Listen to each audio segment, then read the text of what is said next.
بسم اللہ الرحمن الرحیم۔ شروع کرتا ہوں اللہ کے پاک نام سے جو بہت بڑا مہربان نہایت رحم والا ہے۔ دوستو، بہنوں، بھائیوں، بزرگوں، السلام علیکم ورحمۃ اللہ وبرکاتہ۔ تاریخ اسلام میں ہم دولت عثمانیہ کی داستان جاری رکھے ہوئے،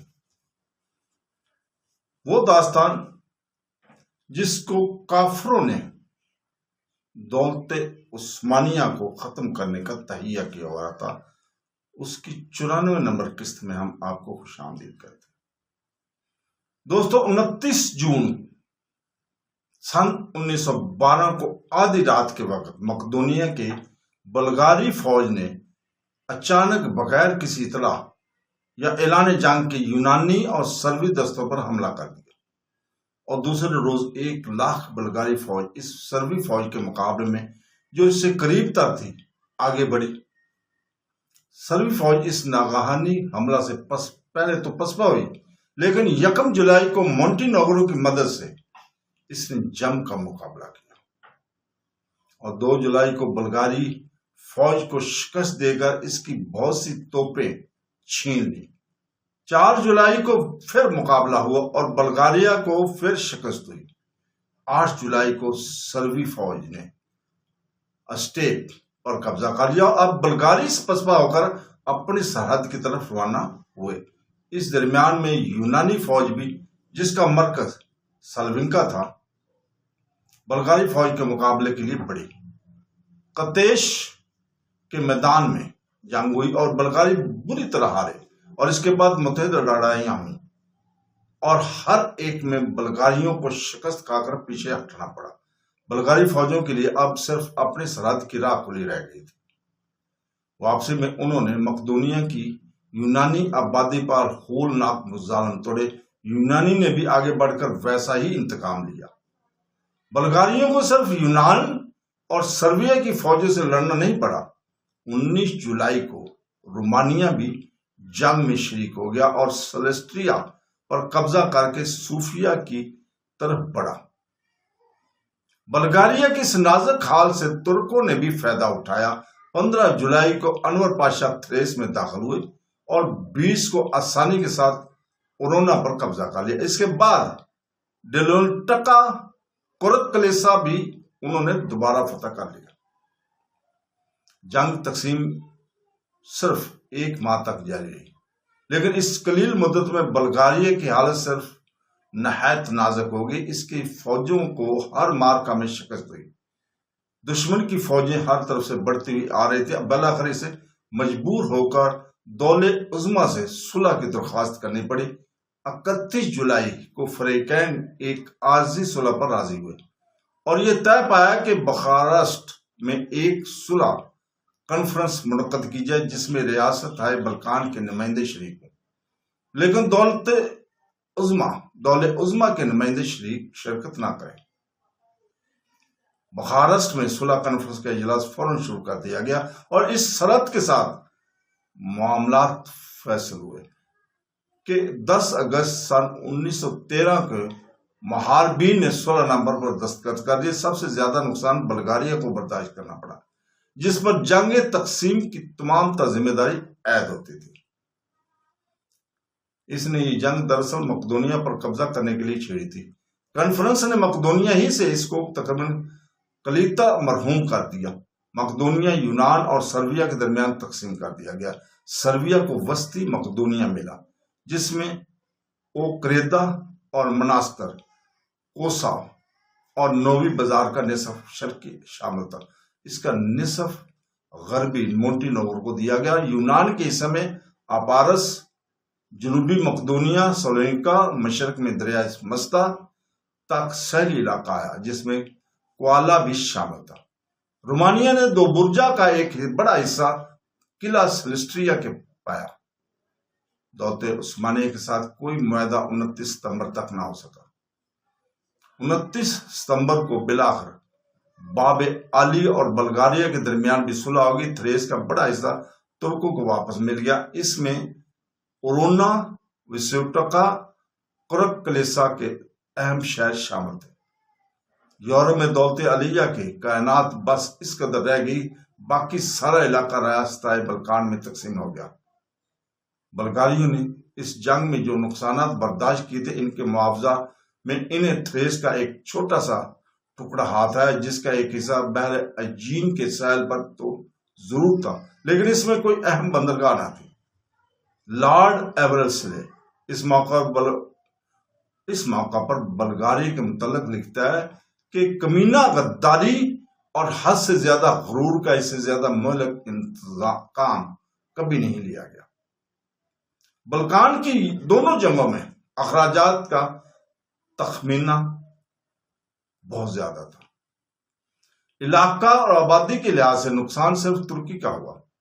جنگ سے پہلے اس کی یورپین آبادی کا تخمینہ بہت زیادہ تھا، مربع میلوں سے بھی زیادہ۔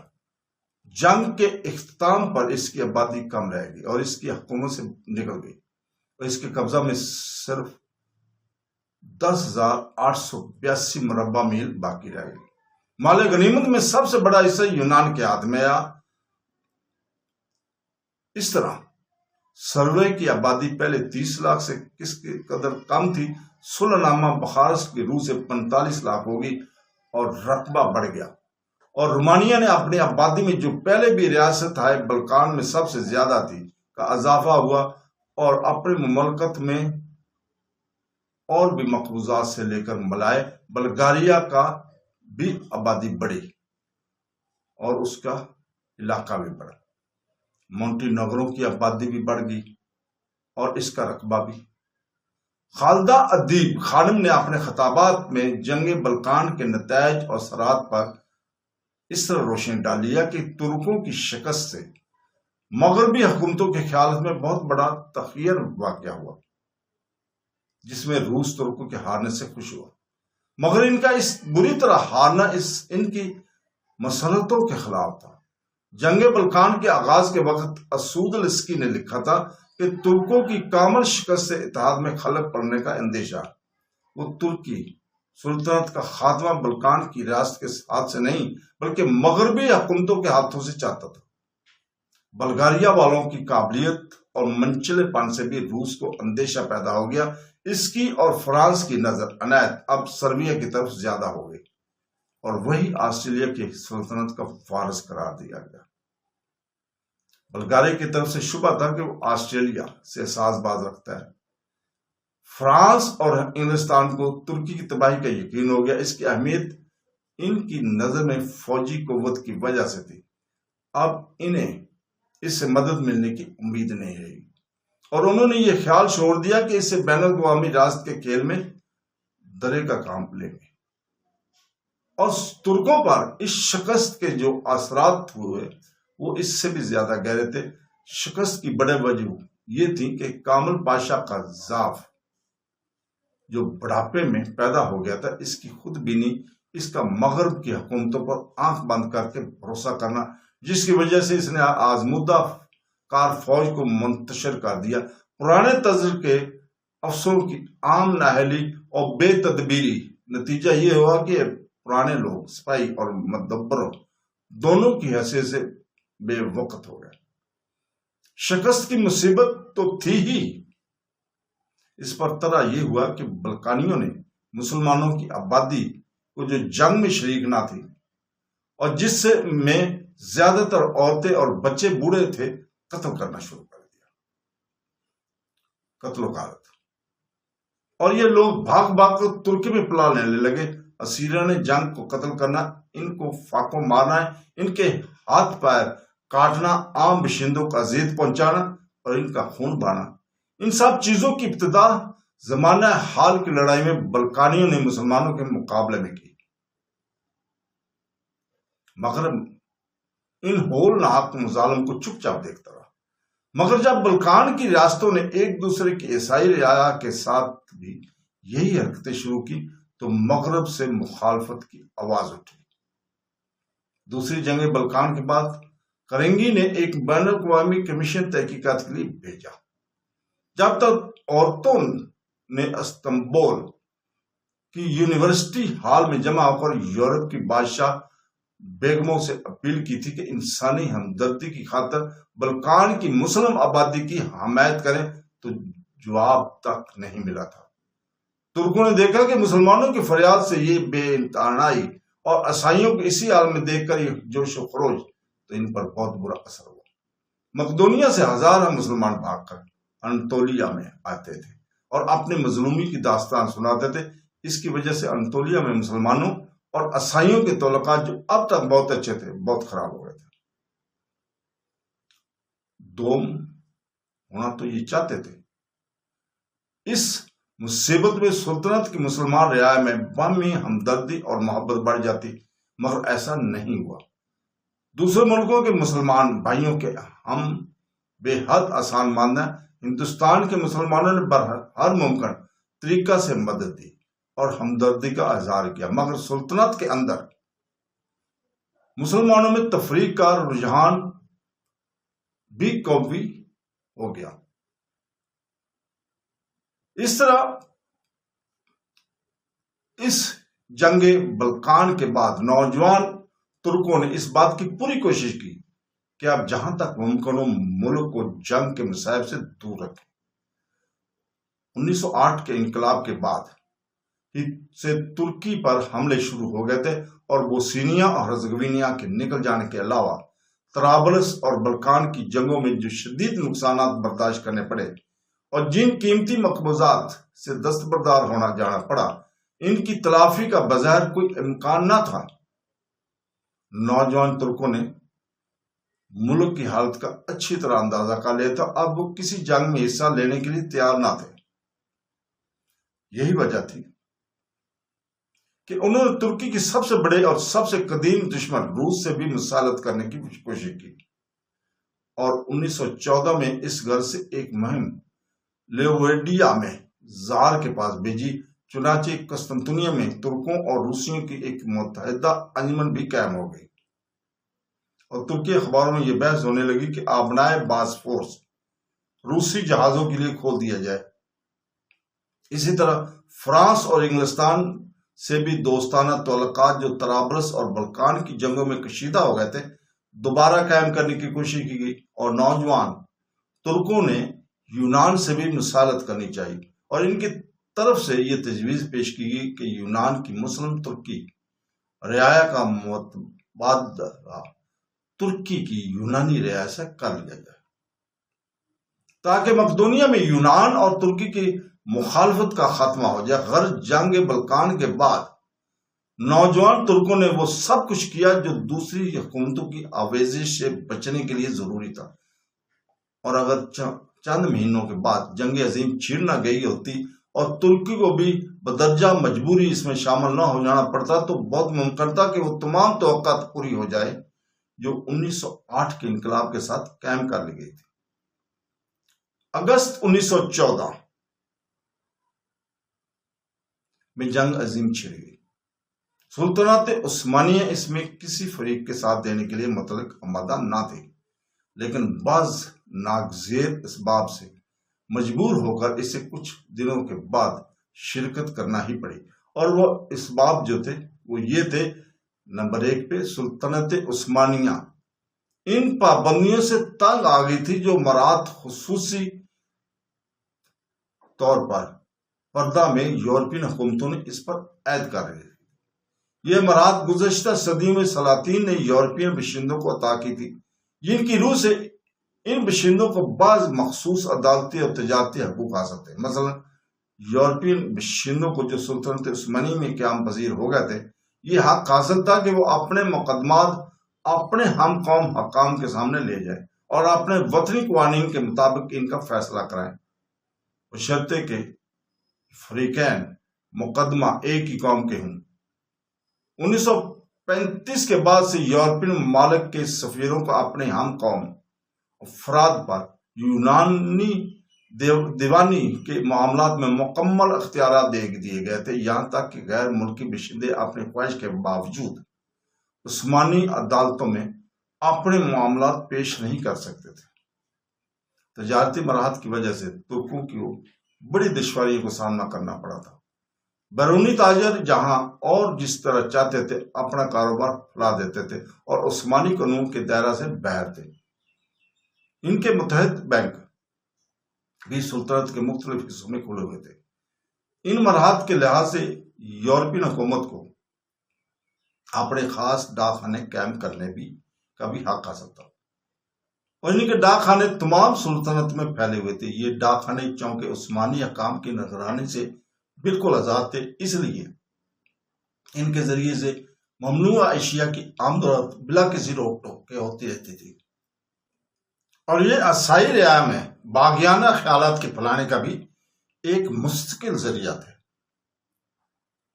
نوجوان ترکوں نے سلطان کی مطلق الحانی سے آزادی حاصل کرنے کے بعد مراد کے پھندے کو بھی اپنے گلے سے نکال دینا چاہا، اور جنگ عظیم کے اعلان کے بعد جب انگلستان اور فرانس کی طرف سے ترکی کے غیر جانبدار رہنے کی خواہش کی گئی تو اس کے معاوضہ میں اتحادیوں کے سامنے مراد کی منسوخی کا مسئلہ پیش کیا، لیکن اتحادی اس کے لیے تیار نہ ہوئے۔ وہ ترکی کو اس کی غیر جانبداری کا یہ معاوضہ دینا نہیں چاہتے تھے۔ نوجوان ترکوں کا اعتدال پسند عنصر اور ملک کی رائے عامہ اتحادیوں کی طرف مائل تھی، لیکن جنگ بلقان کے بعد اتحادی ترکی کی فوج قوت کو حقیر سمجھنے لگے تھے، اور باوجود اس کے کہ بلقان کی ریاستوں کو اپنا طرفدار بنانے کے لیے وہ انتہائی کوشش کر رہے تھے، انہوں نے ترکی کو ساتھ لینے کی مطلق پرواہ نہ کی۔ ان کے اس طرز عمل کی وجہ بقول خالدہ خانم یہ بھی تھی کہ روس جو اتحادیوں میں شریک غالب کی حیثیت رکھتا تھا، لڑائی چھڑی ہی اسی غرض سے تھی کہ ترکی کے حصے بکھرے کر لیے جائیں۔ نمبر 2 پہ یہ تھی کہ ترکی کو سب سے زیادہ خطرہ روس کی طرف سے تھا۔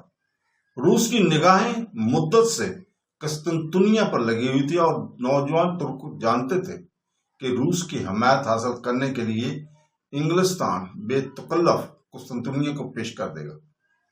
سلطنت عثمانیہ کی تقسیم سے متعلق اتحادی کے باہمی مفاہمت خواہ 1915 میں ہوئی جیسے کہ عام طور پر بیان کیا جاتا ہے، یا 1914 میں جیسا کہ نوجوان ترک سمجھ رہے تھے، اس میں شبہ نہیں کہ ترکی کی جانب سے اتحادیوں کی بے اعتنائی کا اصلی سبب یہی مسئلہ تھا۔ علاوہ بری نوجوان ترک خوب سمجھتے تھے کہ اگر جنگ میں اتحادیوں کو فتح حاصل ہوئی تو روس سلطنت عثمانیہ کے اس بکھرے کرنے سے باز نہ رہے گا، اور دولت علیہ کے استقلال کے وہ تمام دعوے طاق پر دھرے رہ جائیں گے جو غیر جانبداری کے معاوضہ میں اتحادیوں کی طرف سے کیے جا رہے تھے۔ اس بنا پر ترکی کے لیے کوئی چارہ نہ تھا بجز اس کے کہ اس فریق کا ساتھ دے جو روس کا مخالف ہو۔ نمبر 3 پہ یہ تھا کہ سلطنت عثمانیہ کی عیسائی رعایا کی حمایت میں اتحادیوں نے ہمیشہ جس متعصبانہ ذہنیت کا ثبوت دیا تھا، اور جس طرح علانیہ وہ عیسائیوں کی اقتصادی اور سیاسی برتری کو مسلم اکثریت کے مقابلے میں قائم کرنے کی کوشش کر رہے تھے، اس نے بھی نوجوان ترکوں کو مخالف فریق کی جانب مائل ہونے پر مجبور کیا، برخلاف اس کے کہ جرمنی سے انہیں اس قسم کا کوئی شکایت نہ تھی۔ برطانیہ نے جنگ کریمیا کے وقت سے دولت عثمانیہ کے ساتھ جو دوستانہ تعلقات قائم کیے تھے، 1907 میں ان پر ایک کاری ضرب پر پڑ چکی تھی، اور اس سال برطانیہ اور روس کے درمیان جو معاہدہ ہوا تھا، اس نے اسلامی ممالک کو پہلے سے بھی زیادہ روس کے رحم و کرم پر چھوڑ دیا تھا۔ 1908 کے انقلاب میں حکومت برطانیہ کا رویہ بہت ہی خوش رہا، اور جنگ بلقان میں نہ صرف حکومت بلکہ برطانوی قوم بھی ترکوں کی مخالفت رہی۔ نوجوان ترکوں کی بااثر جماعت، جس میں زیادہ تر فوج کے افسر تھے، جرمنی سے اتحاد کرنے کی حامی تھے۔ اس کی وجہ یہ تھی کہ جرمنی روس کا مخالف تھا، اور روس سلطنت عثمانیہ کا قدیم دشمن تھا۔ جرمنی بھی ترکی کی حمایت کو اپنے لیے نہایت قیمتی خیال کرتا تھا، اور سلطان عبدالحمید خان کے زمانے ہی سے باب عالی میں اپنا رسوخ و اقتدار بڑھا رہا تھا۔ نوجوان ترکوں کے فوجی عنصر پر جرمن عسکریت کا اثر پوری طرح غالب تھا، خصوصاً انور پاشا جو فوجی پارٹی کے رکن اعظم تھے، جرمنی کی حمایت میں سب سے زیادہ سرگرم تھے۔ یہ انہی کی کوشش کا نتیجہ تھا کہ 2 اگست 1914 کو جرمنی اور سلطنت عثمانی کے درمیان قسطنطنیہ میں ایک معاہدہ ہو گیا، اور بنون فان وانگن ہائم اور صدر اعظم سعید حلیم پاشا نے اپنی حکومتوں کی طرف سے اس پر دستخط کر دیے، اور اس معاہدہ سے ظاہر ہے کہ ترک صرف روس کے مقابلے میں جرمنی کی حمایت چاہتے تھے اور فرانس اور انگلستان کے خلاف کسی مدد کے طالب نہ تھے، کیونکہ انہوں نے اس وقت تک فرانس یا انگلستان سے جنگ کرنے کا قصد بھی نہیں کیا تھا۔ چنانچہ صدر اعظم نے جرمنی اور اتحادیوں سے جنگ چھیڑ جانے کے بعد بھی اس بات کا اعلان کر دیا تھا کہ جہاں تک انگلستان اور فرانس کا تعلق ہے، ترکی غیر جانبدار رہے گا، لیکن یہ معاہدہ بھی خفیہ تھا، اور اس کا علم صرف 3 آدمیوں کو تھا، یعنی انور پاشا وزیر حرب، طلعت پاشا وزیر داخلہ اور سعید پاشا صدر اعظم۔ جب مجلس وزراء کو اس کی اطلاع دی گئی تو اعتدال پسند فریق نے اس کی مخالفت کی، یہاں تک کہ بعض نے استعفیٰ دے دیا۔ استعفیٰ دینے والوں میں جاوید بے بھی تھے، جو انجمن اتحاد و ترقی کے ایک نہایت ممتاز رکن اور وزیر مال تھے۔ اس معاہدہ کی پہلی دفعہ یہ تھی کہ فریقین آسٹریا ہنگری اور سروے کی موجودہ لڑائی میں بالکل غیر جانبدار رہیں گے، لیکن چونکہ روس کی طرف سے خطرہ تھا کہ وہ سرویا کی حمایت کے لیے اٹھ کھڑا ہوگا، اور ایسی صورت میں جرمنی اپنے سابق معاہدہ کی روح سے مجبور ہوگا کہ آسٹریا ہنگری کی مدد کرے، اس لیے معاہدہ کی دوسری دفعہ یہ رکھی گئی کہ اگر روس نے مداخلت کی اور جرمنی کو آسٹریا ہنگری کا ساتھ دینا پڑا تو ترکی پر بھی یہ ذمہ داری عائد ہوگی۔ معاہدہ کی چوتھی دفعہ یہ تھی کہ اگر روس نے ترکی مقبوضات پر حملہ کیا تو جرمنی ان کی مدافعت میں مدد دے گا، اور اگر ضرورت ہوئی تو اپنی فوجوں سے کام لے گا۔ جو ہی جرمنی نے روس کے خلاف اعلان جنگ کیا تو اس معاہدہ کی دوسری دفعہ ترکی پر عائد ہو گئی، اور اس سے بھی جرمنی اور آسٹریا ہنگری کا ساتھ دینا پڑا۔ تو دوستو، ہم یہیں پر رکتے ہیں، اگلی قسط میں اس سے آگے انشاءاللہ تعالی ہم بیان کریں گے۔ اللہ حافظ۔